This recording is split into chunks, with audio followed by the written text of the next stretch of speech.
Hey guys. So, uh, you should be checking this in on Friday, and it has been a wild, weird week. I'll be honest. Right now, it's only Wednesday, and we've only been doing this for a few hours, and I'm kind of losing my mind. Um, Yes. but again, I hope you guys are doing okay. If we can just get through today, Friday, then you are into spring break for a week, and it totally changes. I know that there's a lot of uncertainty. But we can do this. So we are going to read the Black Pearl, chapter 14, and then I'm going to talk about it a little bit. So here we go. Let's share this. Where my screen's at here. I want to share that. I want to share a window. Let's try this here. Okay. And let's try again. There we go. All right. So, chapter 14. The wind blew fresh from the south, and we made a goodly distance that morning. At noon, we ate some of the corn cakes the Sevillano had brought, and then I lay down and slept.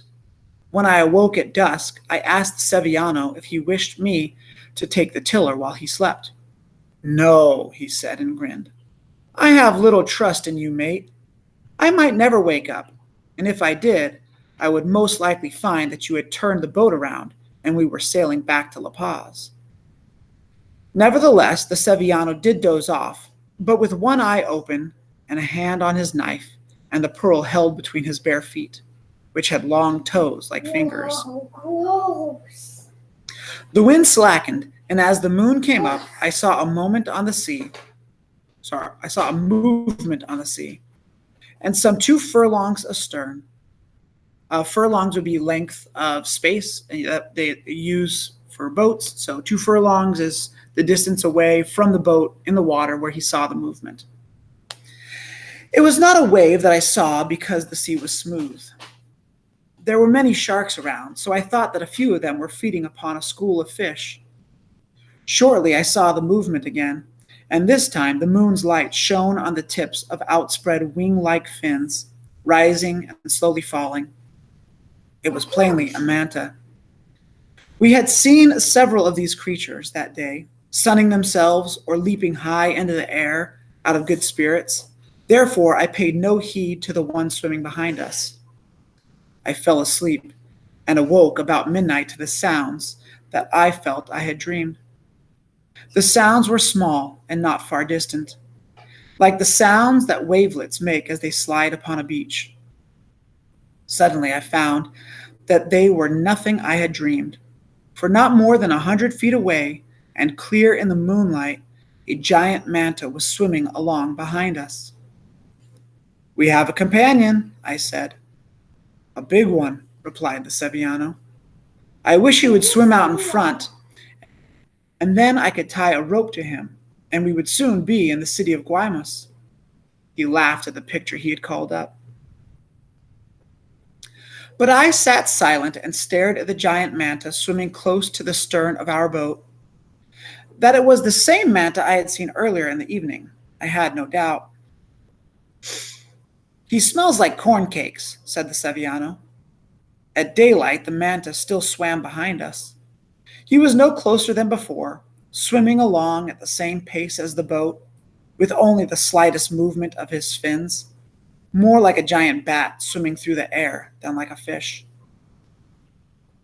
Remember on the voyage, I said to the Sevillano, when we were coming home and you shouted, Monte Diablo, and the Indian got scared? Well, he should be here now to see this one. I have seen many, said the Sevillano, but this one is the monster of all. He will measure 10 paces across from fin to fin and weigh more than 2 tons. But they are a chummy sort, these sea bats, friendly like the dolphins. I have had them follow my boat for a whole day, yet never with malice. Still, with a mere flip of a fin or a twitch of their tail, they can send you into eternity. Most of an hour went by, and then the manta swam out ahead of us. As he passed the boat, I clearly saw his eyes. They were the color of amber and flecked with black spots, and they seemed to fix themselves upon me, and me alone, not upon the Sevillano. I also caught a glimpse of his mouth, and for some reason remembered that my mother had told me that the Monte Diablo had 7 rows of teeth, and I said to myself, she was wrong. He has no teeth above, and only one set below, which is dull and not sharp like knives, and very white. The Monte turned and came back, swimming in a wide circle around us. Then out he went again, but this time when he returned, the circle was smaller, and the waves he made caused the boat to pitch about. I grow tired of our friend, said the Sevillano. If he swims closer, I will give him a taste of the harpoon. I wanted to say to the Sevillano, you had best not molest him. 1 harpoon would be only the prick of a pin. I tried to say.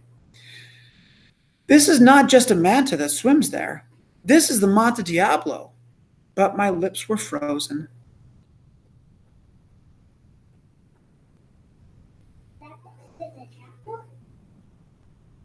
That was a cool book. I think it was the amber eye he had fixed upon me as he passed, upon me and not upon the Sevillano. Yet it might have been the stories that had frightened me as a child, before I had learned to laugh at them, that now came flooding back, more real than they ever were. I do know that suddenly I was certain that the giant swimming there was the Monte Diablo himself. The circles grew smaller. We were the center of them, the boat, the Sevillano, myself, the pearl. Of this I had no doubt. The boat began to rock violently, and water came in, and we both had to bail with our hats to save it from sinking. A half-mile or less of our bow was an island called the Isla de los Muertos, Island of the Dead. It had gained this name because on it lived a tribe of Indians who were known to do away with all those who landed there, to spear turtles or for any other reason. Keep at the bailing, and I will row, said the Sevillano. We head for the island. I would rather take my chances on Los Muertos, I said, and never in my life meant anything more. As if he sensed what we planned to do, the Monte Diablo swam off to a distance, sank out of sight, and allowed us to reach the island safely. That was a good job.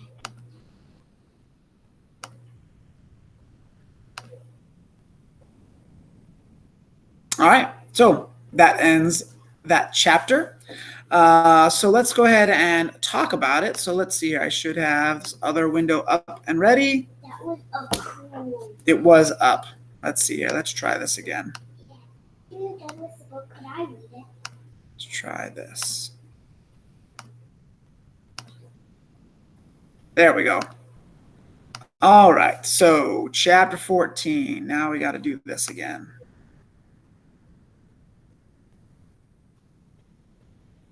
Oh, let's see here.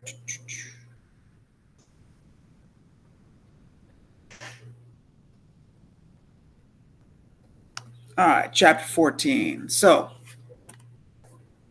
what can we get out of this? They can send you to eternity. What the Sevillano says is that with just a tiny little flick of the wings or its tail, the manta ray is strong enough to destroy the boat and kill a person.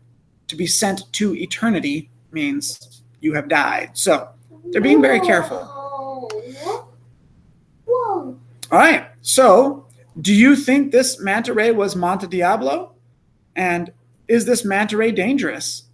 So they're going to go to the island of the dead. Do you think that sounds better than floating on the ocean with this creature following you? So as readers, we have to think about this, right? You got these two things. If you think it's Monte Diablo, that's terrible because it's hunting you and it wants its pearl. If it's not Monte Diablo, it's just a dumb sea animal and probably won't bother you, although still strong. On the other hand, you have the Island of the Dead, where they will try and kill you. So so Ramon and the Sevillano, they're trying to make a choice. And they're more scared of the manta than they are of the island. So they go to the island. What do you think? Is it the Manta Diablo? Is it hunting them? Does it want its pearl back?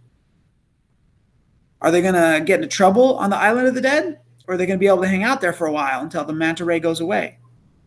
I don't know. That's for you to think about. So I think that just about sums it up. All right, guys, we are this close to being done. We lost a couple of days because of all the craziness. But we got spring break coming up. So let's just get to break, and then we'll see how we're doing after that. So I hope you're doing well. Email, contact. If you got questions, problems, reach out.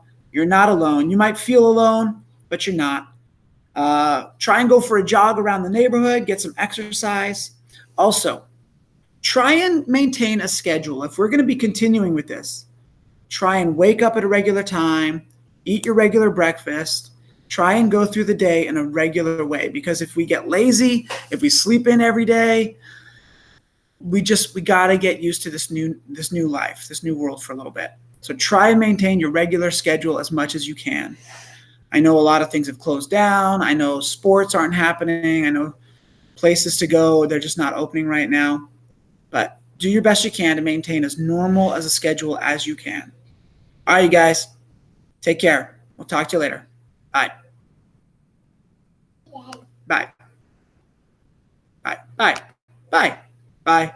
Bye.